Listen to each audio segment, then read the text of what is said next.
Life really, they said, is a stage.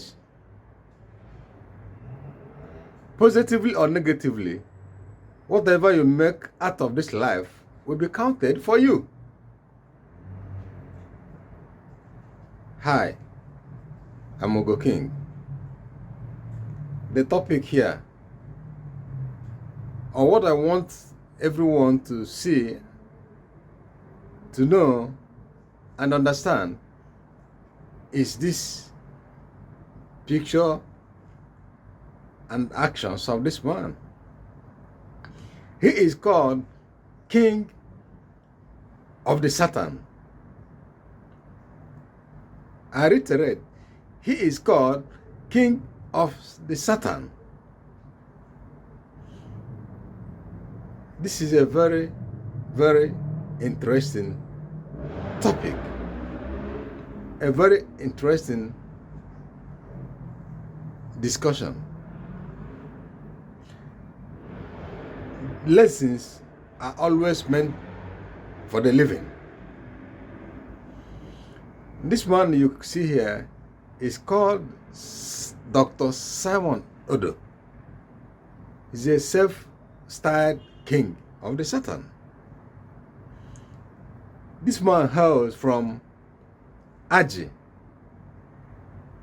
in Iweze, North local government area of Enugu State. This very man you are seeing here married 59 wives. Can you imagine that? Listen to this. He got more than 300 children. Think about that. Then, a couple of hours ago, he passed away. Now, what is left behind could be in memories. Your guess is as good as mine in whatever may be going on in this very family. But in reality, I'm very sorry for the people he left behind. And I'm saying, may the good Lord give them strength to bear the loss. Because whether this man is a very great, good, wonderful, nice, or whatever you may think, is the character and the life of this man. He is important to a lot of people around him, most especially to his children and wives. As I said, lesson is meant for the living to learn. I don't wish any human being in his right senses to get involved in this level of life. To get what? Number 1, number 2, number 3, keep counting till 59 wives.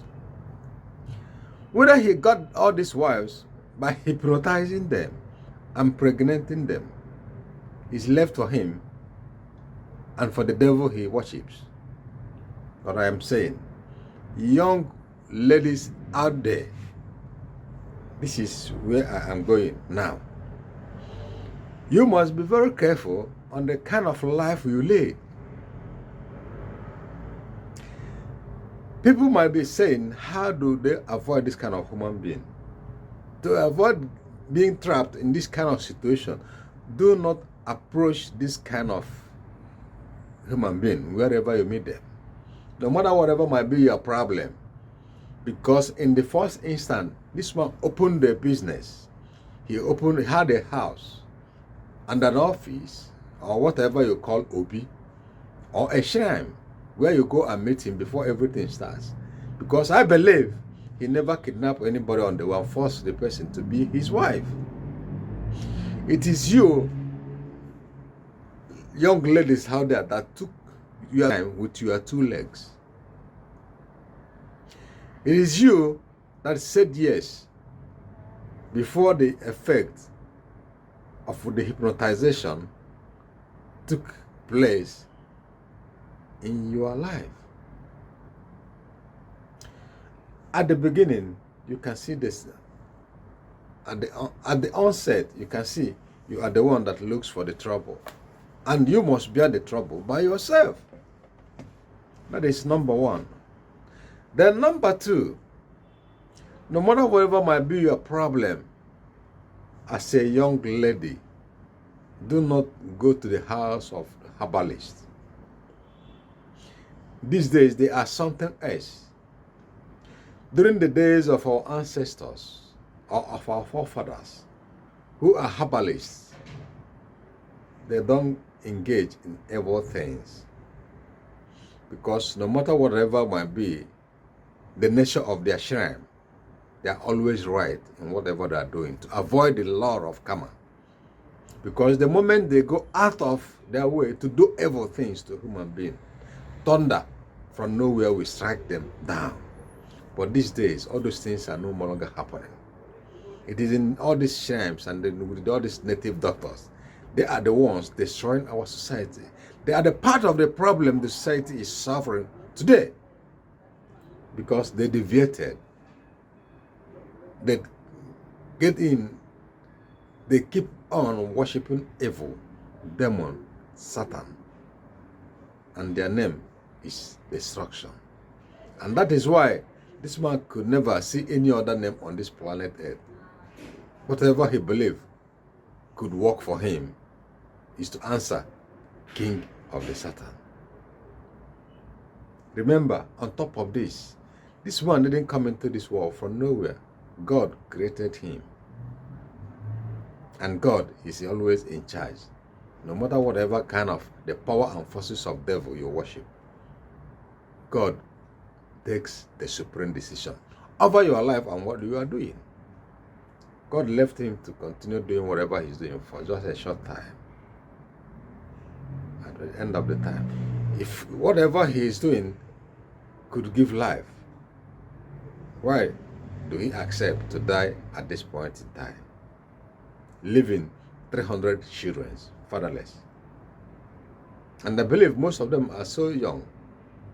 Most of them have not taken decision the way to do the right thing or to do, they have not taken decision whatever they could do with their lives. And they still believe in their father that he can provide for them in every situation. But now they are left hopeless. And again, you can imagine what will come upon these 300 children. In the next moment, you'll be hearing a lot of stories. And probably fight, bickering, warring, and now the rest of unimaginable things will be happening in this very family. Because no one is there again to control them as the master of the family. The young guys will be struggling to live. The young ladies will be struggling to live. And who will take charge and direct them what to do and how to do?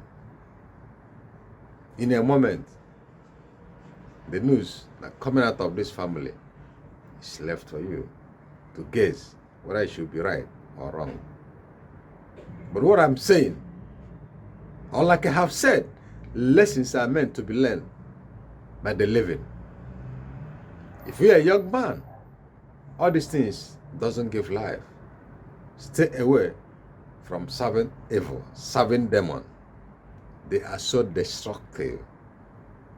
And you are leaving behind at the end of the time bundles of trouble, bundles of negative forces that will eventually destroy your family. At the end of the day, God said, I am a jealous God. There is no way God will look after this family because they believe in something. And whatever they believe, they think is working for them. Therefore, God and Mammon can never work at the same time. They have taken decision, probably, to serve demon and Satan.